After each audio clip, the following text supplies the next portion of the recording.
is the Second and Two podcast with your host. This is right along. I possess control of my life most alone in my car. I possess control of my life most alone in my Good afternoon, listeners. This is Second and Two, the podcast. I am your host, Chris Long, and this is the pilot episode, episode 1. Our goal is common sense sports commentary. I know 2020 has been quite a year for all of us, and a lot of people lost a lot of things, but 2020 is gaining another, hopefully, great podcast with the Second and Two show. As I said, I am your host, Chris Long, and we will be getting into a wide range of topics here. Sports mainly, but if there's something big outside of sports, we will react to it. We will cover it, and we plan on giving you guys my take personally. I don't have no handlers above me. This is gonna be straight from the heart, and I'm not gonna be right on everything.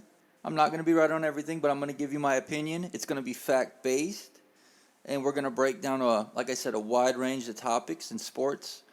And now that sports and politics have been pretty much intertwined lately with a lot of athletes making political statements, we have no choice but to touch on that as well.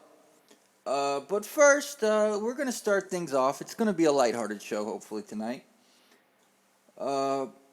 The first thing I wanted to touch on is the fight over the weekend between Israel Adesanya, reigning defending middleweight champion of the UFC, versus the at one time undefeated Paulo the Eraser Costa in the main event out at Fight Island in Abu Dhabi.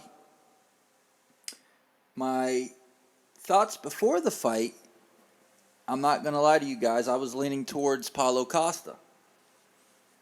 Now, you may think, oh, you look like an idiot now. Well, I do. I'll eat my crow when I need to on this show.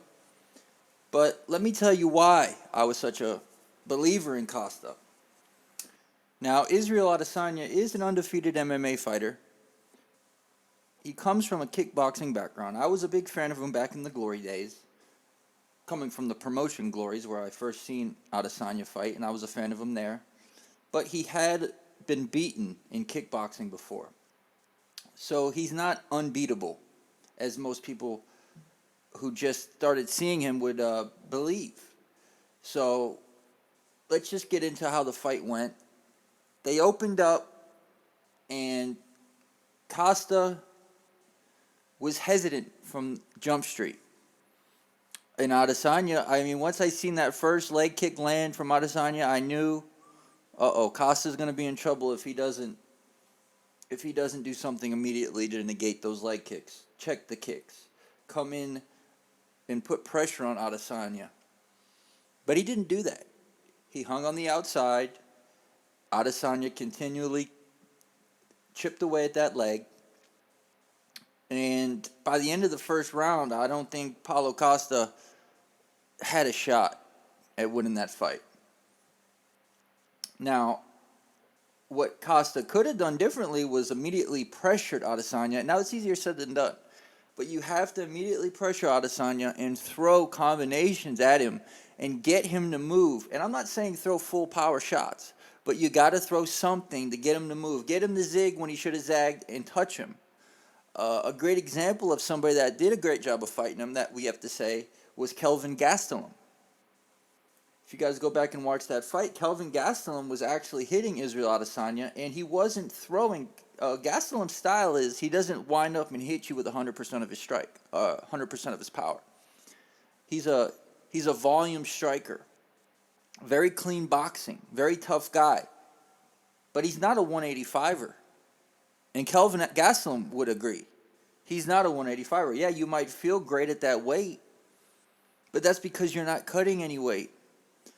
I'd like to see Kelvin Gastelum really get. I'm not even going to bring in his diet, but I'd like to see him fight back at 170, and he could be a contender in that division. There's no doubt in my mind. Back on the Israel Adesanya Paulo Costa fight, other than the fact that Costa was completely dominated, and now he's calling out for a rematch against Adesanya, I don't see the merit. Costa has a long way to go. You know, he's got 2, maybe 3 fights where he has to get back in the good graces of the UFC. You remember that fight with Romero was a split decision. It wasn't a one-sided blowout like Costa wants you to believe. It was a split decision. A lot of people had Romero winning that fight. I believe it was a close fight. I believe I might have had Romero winning that fight. But I am a big Romero fan, so that could have had something to do with it. But either way, it was a very close fight. Costa had the bicep injury, was out on the shelf, so Romero did step in and fight Adesanya, and he got clowned. Well, I mean, Romero didn't get clowned as bad as Costa did, let's be honest. It was a boring fight, terribly boring. I won't rewatch that fight. Romero did not look like himself. He did not try to implement his Olympic-style wrestling.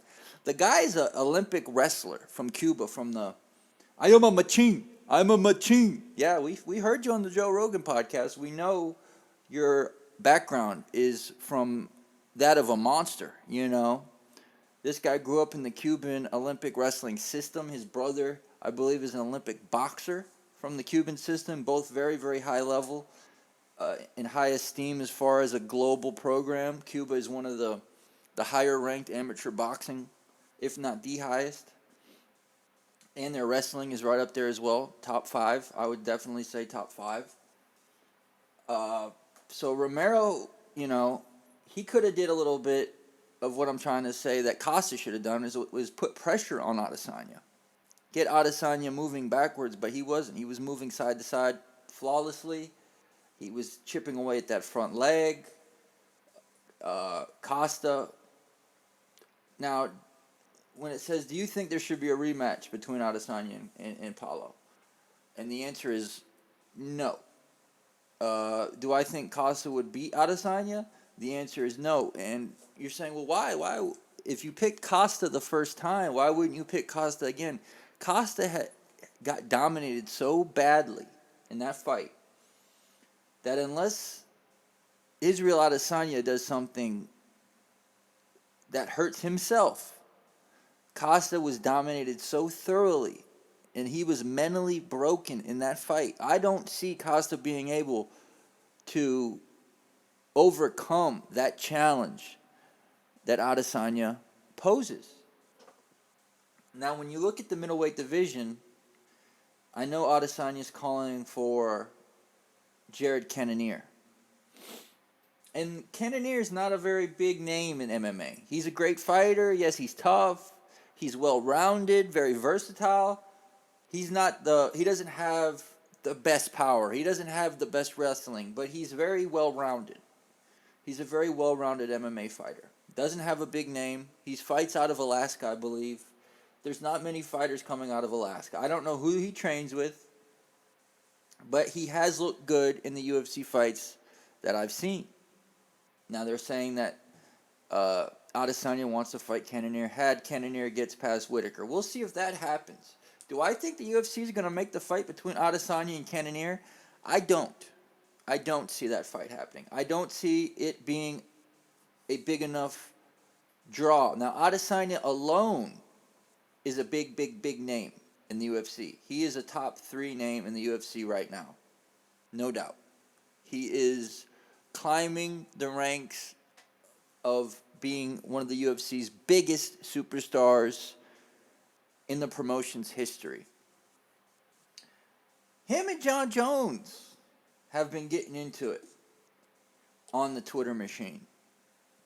And we don't know what John Jones has even got going on. He relinquished the light heavyweight title, and Jan Blachowicz took over.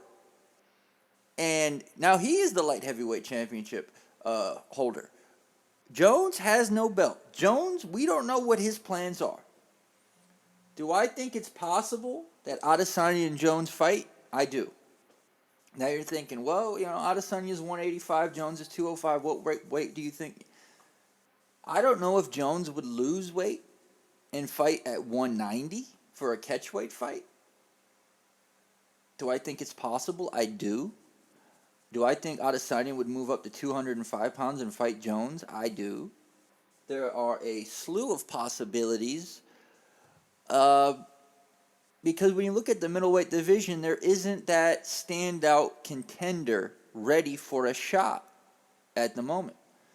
A guy that has been making waves, who I enjoy watching. I don't know who doesn't enjoy watching this guy, but he's been dominating all of his opponents, probably in a fashion that most UFC fans are not used to seeing, and that's Khamzat Chimaev.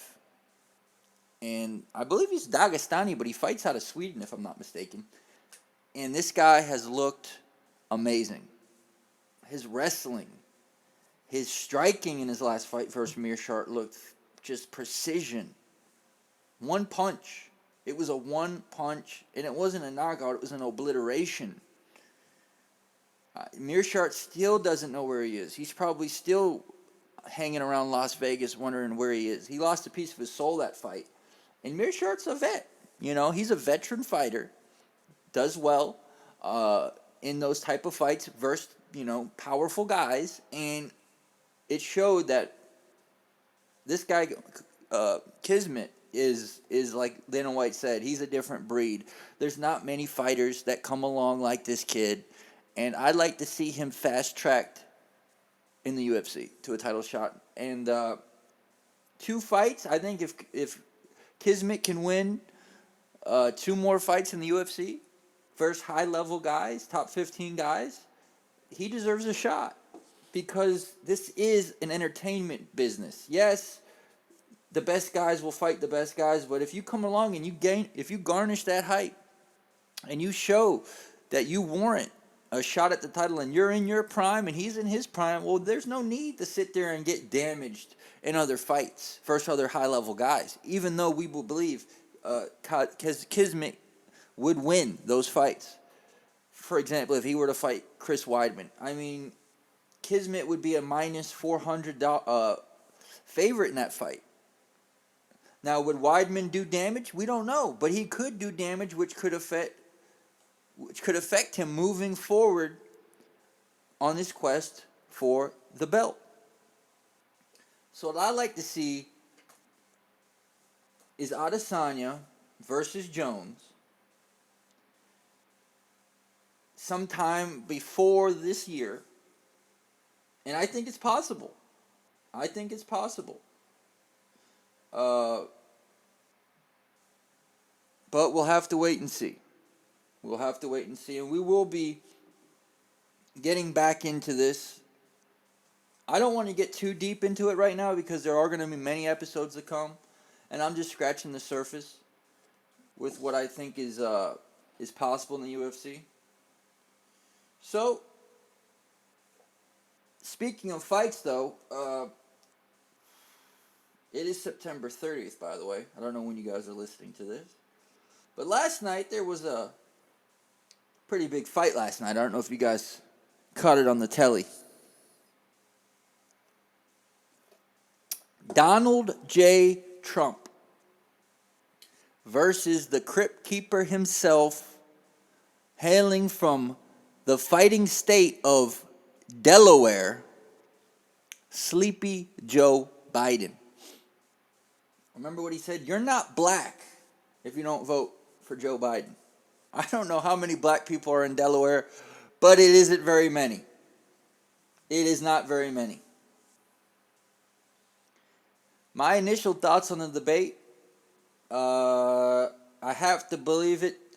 To make an analogy with fighting, it looked like a rigged fight.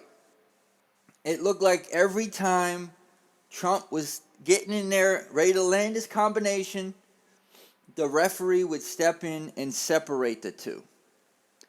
On multiple occasions, Joe Biden would make a statement, Trump would interject and try to make a point, calling that statement out, and the little weasel host Chris Wallace.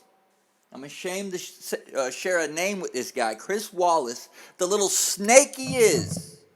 The little snake, the little weasel he is. The little weasel he is. Goes after our president. Like, this guy deserves a chance to even speak to anybody that way, and you're coming at the president of the United States? There were multiple occasions where Joe Biden would interrupt President Trump and Chris Wallace would not say anything. When Trump would go back and interject on a point that was so far off topic of what the initial question was asked, it would be about the economy. Joe Biden would flip it to COVID-19. Trump would respond, and then he would get cut off by the quote-unquote moderator. We know that the media is against Donald Trump. That is so crystal clear at this point. If you don't see that, then you are so far gone, my friend. You have to look hard in the mirror and find out who's controlling your thoughts. And are you being a free thinker? Because I don't believe this country has a lot of free thinking anymore. It's hive mind agenda. Everybody gets a trophy. There's no winners. There's no losers. We're all in this together on the same level of mediocrity. And that's not what this country was founded on. Let the great be great. Let the good be good. And let the bad be bad. We all have the right to make our choices. Unfortunately, we don't have the choice of who to pick in this debate, because Joe Rogan would have done a hell of a job so much better than this Chris Wallace character. But Joe Biden's camp, no, we don't. Joe Rogan's transphobic. Joe Rogan's homophobic. Joe Rogan makes jokes. He's a comedian. He also has the most listened to podcast ever. And you're going to sit here and tell me he's not qualified, but this little joke weasel Christopher Wallace is? You're wrong. If you wanted to make this fair, let's say, let Donald Trump pick a moderator for a debate, and let Joe Biden pick a moderator for a debate. But no, it's all got to be on Joe Biden's ground, what he wants. Can he wear an earpiece? They asked him to take a drug test before the debate. Biden told them no. Imagine that. Your employer comes over and asks you to take a drug test and you tell them no. Is that okay? You'd be fired on the spot. You would be fired on the spot. But it's okay for the the former vice president and now the delegate from the Democratic Party to say that he's not going to take a test. The hypocrisy is so far gone at this level, it just frustrates me to the point where I can barely speak, guys. I'm going to have a hard time with this show because I get frustrated just thinking about this stuff. This is red alert stuff. What we're seeing here, the media, the left media, is trying to discredit Donald Trump and the election in any way they can. Look at the mail-in ballots. They'll sit there, look you in the face, and tell you there's no fraud. All you have to do is a simple Google search of mail-in voter fraud. You will find 20 articles in regards to that topic. Do your own research. Don't listen to the news. Do your own research. And don't just look at the first page. Look at the 10th, the 12th page. Go deep. Spend time. What else do you got to do? Spend time. Research the issues. It's what a lot of people don't do. They trust the media to give it to them. And they lie to you, folks. They lie to you. It's simple. Getting back to the debate.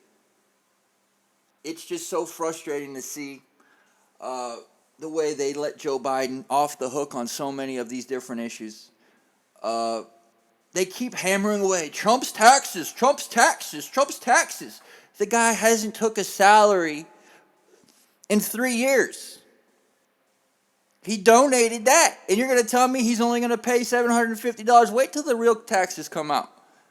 The man pays money in taxes. The man creates jobs. The man, employees pay taxes as well. Joe Biden doesn't create jobs. Let's be real. Joe Biden does not create jobs. He gets money from foreign governments. Look at the Hyder Biden story that he keeps denying, saying it's been discredited. Has it, Joe? Has it been discredited? I don't think so. I think the FBI is still looking into it. I think they're going to find a whole hell of a lot more on this. And when's the FBI going to step up and actually prosecute some of these criminals in the swamp? They'll arrest you for not wearing a mask, but you go and take bribes and do treasonous activities with foreign governments. Yeah, you're fine. Think about that. You can't leave your house in some cities without a mask, but these politicians, these dirty politicians, can take money from foreign governments without any repercussions. That's what needs to change, and I fault Donald Trump for this. He hasn't been hard enough on the criminals that are in Washington, D.C. With that being said, we'll have to see what happens in this election. The fraud is rampant. And if you're not worried as an American, then your head is buried so far in the sand, my friend, that when the New World Order comes down on you, you're going to be the first to perish. And I hope you understand what I'm saying. The threat level is red, folks. They have already taken to the streets, rioting, burning, looting, shooting innocent people. The media doesn't cover the innocent people getting killed at these riots. But if a criminal gets the cops called on him and the police show up and they pull a knife on the cops and the cops shoot him, then that guy's a martyr. Oh, that guy's a martyr. The guy was going to kidnap 3 kids. The police shot him, killed him. Or they didn't even kill him. I'm talking about Jacob Blake. The woman said that this guy had her kids. This is a criminal. He's not an innocent 4-year-old boy riding his bike in his front lawn, getting shot and killed. The media doesn't cover that. Doesn't fit their narrative. So it's 2020. I've had no choice but to join the fight. I've had no choice but to join the fight in this. I had to do something. I can't sit here silently any longer. Somebody's got to bring another voice and lay out some of these issues. And you're saying, well, is it a sports show or it's a politics show? It's a sports show, but politics are so far into sports right now, we have no choice but to cover it. We may not have the sports we love if we don't see a change in the politics. And you're seeing that now. The Pac-12, the Big Ten, they were done with football because of this virus. Oh, the youngest, healthiest people we have in society can't play their sport because 90-year-olds.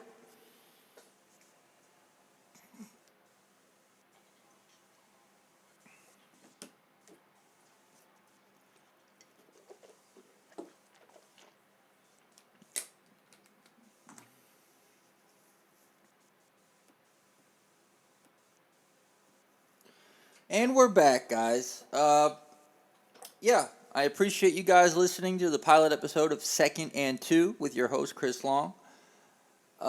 There's so many issues to unpack throughout the rest of this time. We're going to have plenty of time to discuss them. One thing that's been going on that's not getting a lot of publicity right now is the Major League Baseball playoffs. Yes, folks, the MLB playoffs are underway. And to be honest with you, I'm a little confused. They have about, looks like 4 or 5 wild card games going on. It's hard to follow. It's really very been not laid out in a very understandable way of what the hell's going on. You got, like I said, wild card games all over the place. Series are underway. I heard they were going into a bubble. I don't know if that's the truth at the moment, if they've clarified that. But the MLB this year has been kind of a flop. Let's be real. It's been hard to follow. It's been hard to watch with the cardboard cutouts in the stands. There's just no energy on the field. You know, it's a given. Some of the younger players, Fernando Tatis Jr. is electric, and he's fun to watch. The Padres are fun to watch. The White Sox are fun to watch. There's a lot of teams, young teams, that have a lot of talent. They're fun to watch. At the same time, the game doesn't look right. 7 inning games don't feel right. In the 10th inning, putting a runner on second base doesn't feel like real baseball. So when you're sitting here, you got to ask yourself as a baseball fan, as they're sitting here manipulating the rules and changing the rules and changing the tradition that makes baseball what it is, when they crown a World Series champion, is it going to have the same weight as it has in previous years? I don't believe it will. I don't believe it will. Without fans, without the pressure, without the moment, it's not the same. Robert Manfred has done a C- job, and that's being polite. He's done a C- job. I know there's been a lot of players that have spoken up about him. They don't like him. I give him a tip of the cap that he was able to get baseball this year. But it hasn't gone off without a hitch. There's been a lot of problems. I still don't understand why you have 50% of the players wearing masks while they're hitting. It makes no sense. Why these players think that they need to wear a mask on the field it's political theater. It's kabuki theater. It's frustrating to watch. Sports used to be an escape. It's now a reminder. It's a reminder. There's big, gigantic, taxpayer-funded stadiums empty. Completely empty. Because the policymakers have done this to us. We can't go out to a ball game. This might be the most exciting Tampa Bay Rays team we've ever seen in the franchise's history. We can't go out and support them. That's not fun. That's not fun. Oh yeah, support them from home on Zoom. Watch Zoom. Turn on the NBA playoffs and watch Zoom, fans. That ain't right, man. The NBA, that ain't right. And they sit there, oh, we're socially distant, in a bubble where you're all getting tested every single day, and you still have to be socially distanced. And then the reporters with the fancy masks, and they're all decorative. Oh, come on, guys, with your fancy mask. What are you trying to do? Fashion. Let's make it fashionable. Let's make the mask work even less. You can't just use a regular medical mask. No, you have to go out and design a mask with your own cloth that doesn't protect you at all. But like I said, it's not for protection. It's just to let everybody know I'm a little slave. I got my muzzle on. I won't question what the government tells me. Just slap a mask on and shut up. And if somebody else doesn't wear a mask, they're the idiots. That's what they think. You're sitting there breathing in your own breath. It's disgusting. Just Google mask mouth. See what the dentists have come across. Rotten teeth. Terrible breath. You guys don't care about that anyways. You have terrible hygiene. Slap a mask on your face. I don't care what you do, but you better not come over here and tell me I need to put a mask on my face. I don't want to wear a mask. I shouldn't be forced to. If you want to wear one, fine. Shut up and put your mask on. It's frustrating, guys. You go out in public, and every time you go out to the grocery store, they want you to put a fucking mask on. The level is it's crazy right now. Like I said, this is threat level red. Go out and voice it. Tell people that you don't want to wear a mask. Stand up for yourself. When did that become a crime? When did saying, I don't really want to do that become a crime? When did burning cities become not crime? That's what I want to know. I can't get an answer. It is upside down world. I got in a car accident not too long ago, and I feel like I may have died and woke up in upside down world. That's what it feels like. Imagine the level of frustration and irritation a normal level-headed person has to go through and get subjected to throughout the day. It is incredible. Sitting there at the fast food restaurant with gloves, handling 1,000 different people coming in with the same gloves on. That, you think that is cleanliness? It's the opposite of cleanliness, folks. It's not cleanliness. We can't live with these quote-unquote scientists pushing these stupid precautions on the populace. That's why I started Second and Two. It's a voice. We need more of them. We don't have enough voices in the fight. All right, we're going to take another short break, and I will be back with some NFL picks for the weekend and some reaction on the NFL thus far. Thank you for listening. This is Second and Two with your host, Chris Long. We will be back shortly. It was early in the evening, though my memories deceiving. Got a whole new demeanor, yeah, the beam is so much cleaner. Now we riding, suicide doors just glide over everything, slowly growing like sativa seeds. Yeah, it's potent, flow just like an ocean, just set sail. Yeah, it's wide open, watch my haters drown. Take their breath away, I don't wanna be around you anymore today. Let's escape through the window of fate, then jump off a cliff higher than the Empire State. Get baked like the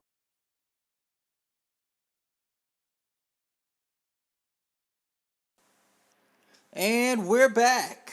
Second and Two podcast with your host, Chris Long. And let's have some fun. I know we've gone through a wide range of different topics and had a discussion, but this is the fun part, folks. This is week 4 for the NFL season. I'm gonna give you guys my line versus the real line, and we'll see how they stack up. This is week 4 of the NFL. Starting off on Thursday night, we have Denver versus the Jets. I had Denver at -4.5. The real line is I'll pick them. I take Denver on this game, guys. I have no faith in the Jets.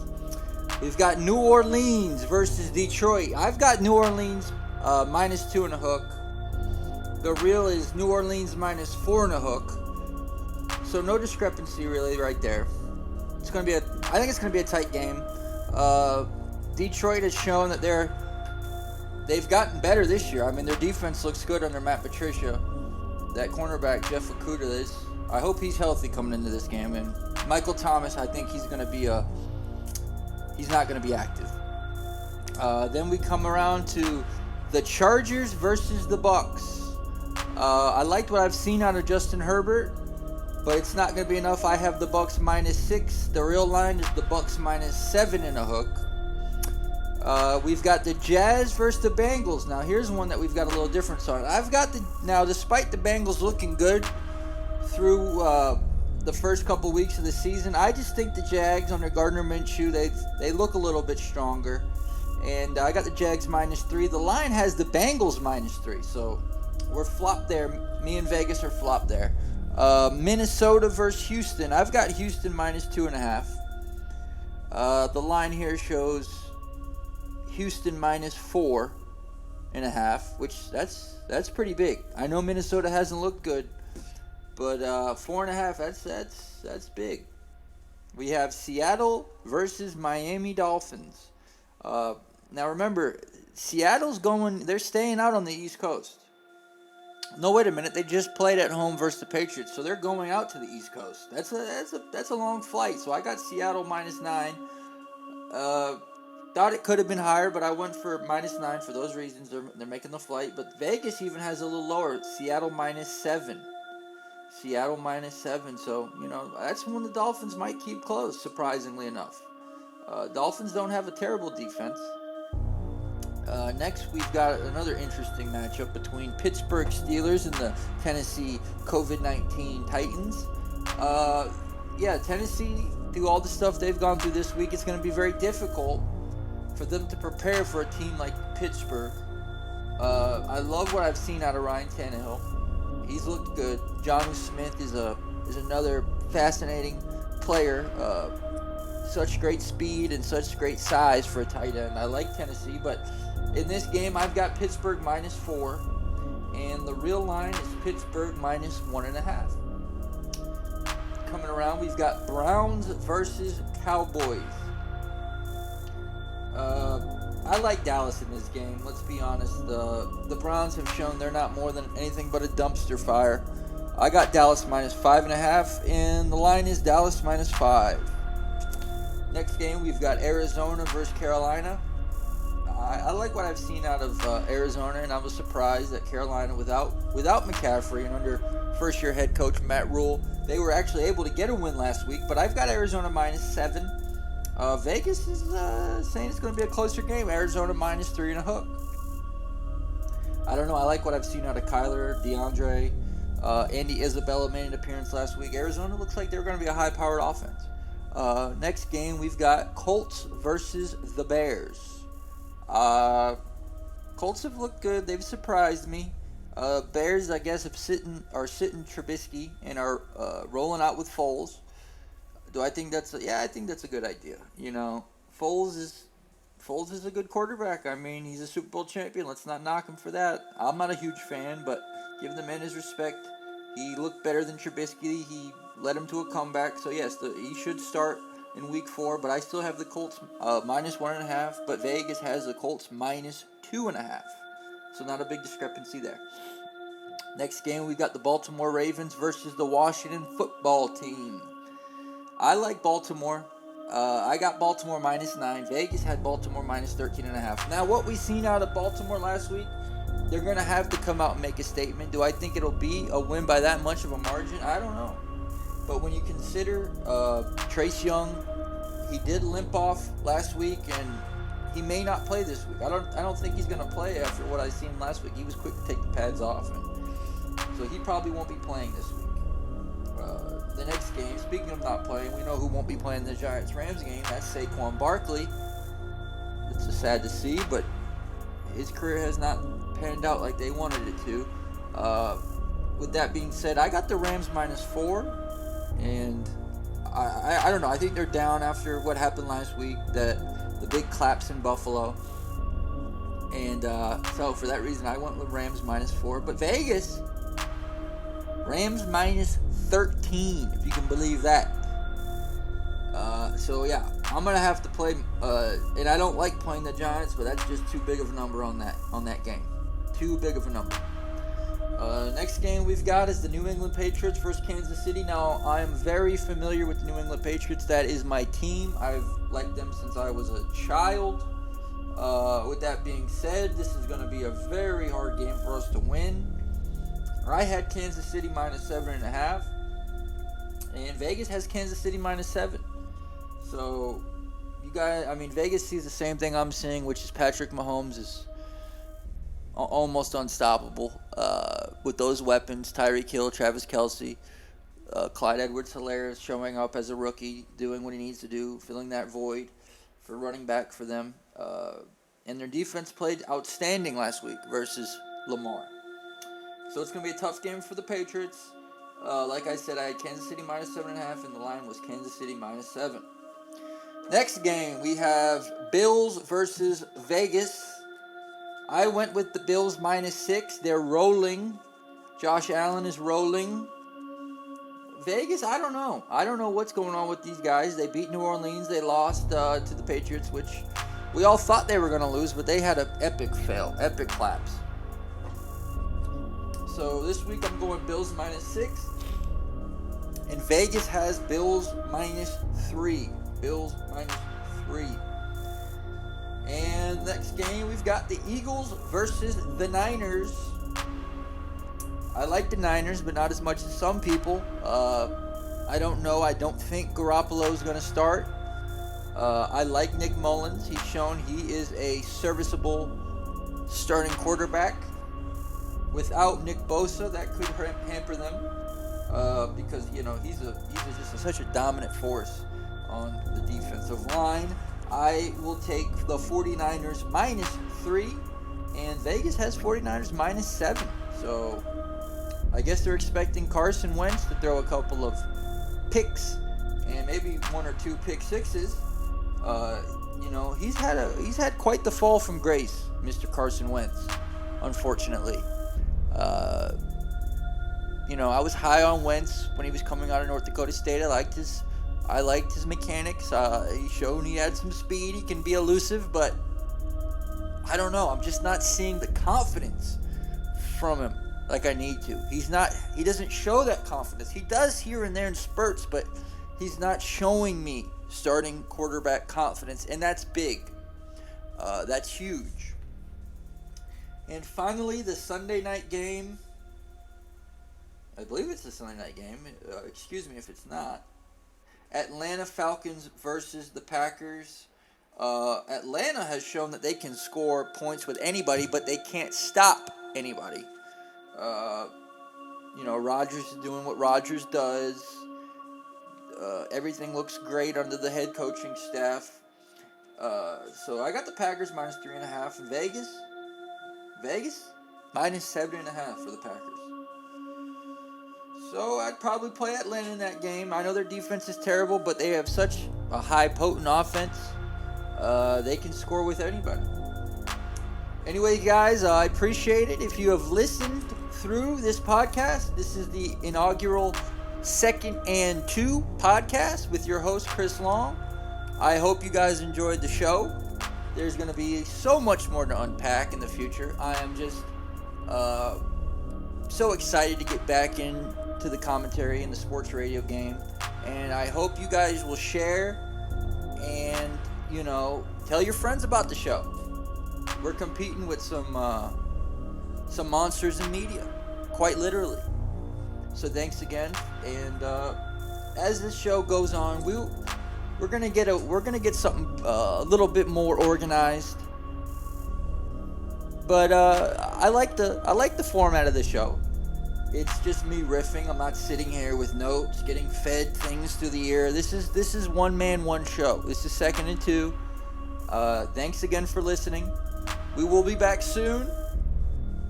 And we'll lay out a schedule as we move forward.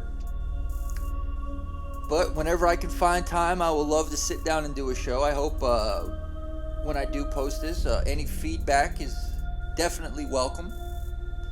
I appreciate what all the listeners will have to say. And with that being said, we're checking out. We'll be back next week. Thank you very much.